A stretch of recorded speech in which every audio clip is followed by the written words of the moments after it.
نمرود ایک دن یہ اپنے محل کے اندر سو رہا تھا، تو خواب میں کیا دیکھتا ہے کہ ایک مینڈا ہے جہاں پر یہ بیٹھتا تھا، اس کے پاس آیا، اور جیسے ہی اس کے مینڈا وہ تخت کے پاس آیا، اس نے سینگ کے ساتھ اس کا سارا تخت پھاڑ دیا، چیر دیا۔ وہ گھبرا کر اٹھا اور اس نے خواب کی تعبیر جو کرتے تھے ان کو بلایا اور ان کو کہا میں نے اس طرح خواب دیکھا ہے، اس کی کیا تعبیر ہے؟ تو ان معبر لوگوں نے بتایا، تعبیر بتانے والوں نے بتایا کہ اس سال ایک ایسا بچہ پیدا ہونے والا ہے جو تیری ساری حکومت کو ختم کر دے گا، ساری حکومت ختم کر دے گا۔ اب کافر تھا، نمرود تھا اور بڑا جابر بادشاہ تھا، اس نے اپنے سپاہیوں کو حکم دے دیا کہ اس سال میں جتنے بچے پیدا ہوں گے سب کو قتل کر دیا جائے، سب کو قتل کر دیا جائے، کیونکہ خواب کی تعبیر بتانے والوں نے بتا دیا کہ ایسا بچہ پیدا ہونا ہے اس سال جس نے میری ساری سلطنت ختم کر دینی ہے اور مجھے بھی اس نے ختم کر دینا ہے۔ اب اس کو اپنی سلطنت کا خوف تھا، ڈر تھا کہ یہ میرے پاس سے چلی جائے گی، تو اسی وجہ سے اس نے حکم دیا۔ تو آتا ہے روایات میں اس نے بڑے بچوں کو قتل کروایا، اور اس نے یہ بھی پابندی لگا دی کہ جو عورت حاملہ ہوگی، جو عورت حاملہ ہوگی وہ اپنے شوہر سے اس وقت مل سکتی ہے، کیونکہ ان کے دین میں بھی یہی تھا کہ جب عورت حاملہ ہو تو مرد اس کے قریب نہیں جا سکتا، جو اس کا شوہر ہے وہ اس کے قریب نہیں جا سکتا، ان میں بھی یہ اصول تھا۔ تو اسی لیے اس نے کہا کہ جب تمہاری عورت حاملہ ہوگی اس وقت تم نے ان کے پاس جانا ہے، تاکہ تم ان کے ساتھ ہم بستری نہ کر سکو، جماع نہ کر سکو، اس وجہ سے۔ اور عام دنوں میں جب وہ پاک ہوں تب تم نے ان کے پاس نہیں جانا، یہ ان پر پابندی لگا دی، ان کے شوہروں پر۔ تو لہٰذا حضرت ابراہیم علیہ السلام کے والد محترم حضرت ابراہیم علیہ السلام کی والدہ کے پاس آئے اور آپ نے صحبت کی، جماع کیا، جو شوہر اور بیوی کے حقوق ہوتے ہیں اس کو ادا کیا۔ تو آپ کے صلب اطہر سے، حضرت ابراہیم علیہ السلام کے والد کے صلب اطہر سے حضرت ابراہیم علیہ السلام کی والدہ کے بطن اطہر میں یعنی پیٹ مبارک میں آپ کا نطفہ گیا،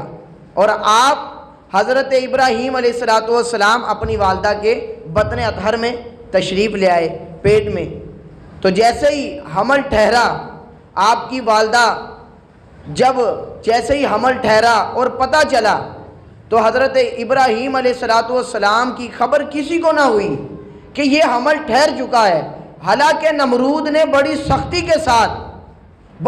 کے ساتھ سپاہیوں کو آرڈر جاری کیا تھا کہ جو بھی حمل والی عورت ہوگی اس کے بچے کو تم نے قتل کر دینا ہے، لیکن آپ کی والدہ ان سے بچ گئی۔ جیسے ہی حضرت ابراہیم علیہ السلام اس دنیا میں تشریف لانے لگے تو آپ کو اشارہ ہو گیا، تو آپ کی والدہ ایک پہاڑ کی طرف چلے گئی، ایک پہاڑ کی جانب گئیں، اور آپ نے وہاں پر جا کر بالخصوص حضرت ابراہیم علیہ السلام کو جنم دیا، اور حضرت ابراہیم علیہ السلام کو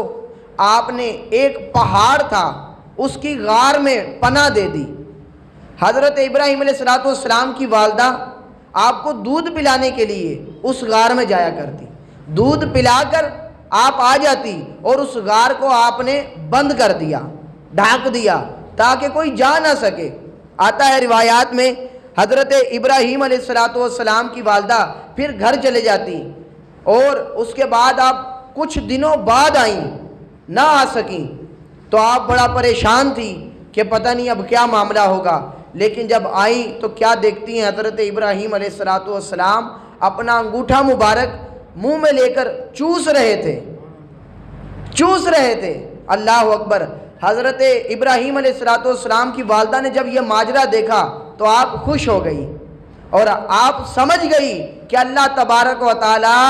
ان کو ادھر بھی روزی عطا فرما رہا ہے، کیونکہ میرے مالک نے روزی کا وعدہ کیا ہے ہر بندے کے ساتھ، ہر شخص کے ساتھ کہ جتنا اس کے نصیب میں ہے اس کو اتنا ملنا ہے۔ اور روایات میں آتا ہے کہ حضرت ابراہیم علیہ السلام آپ انگوٹھا چوستے تھے تو ان کو شہد پہنچایا جاتا تھا، اس سے شہد چوسا کرتے تھے۔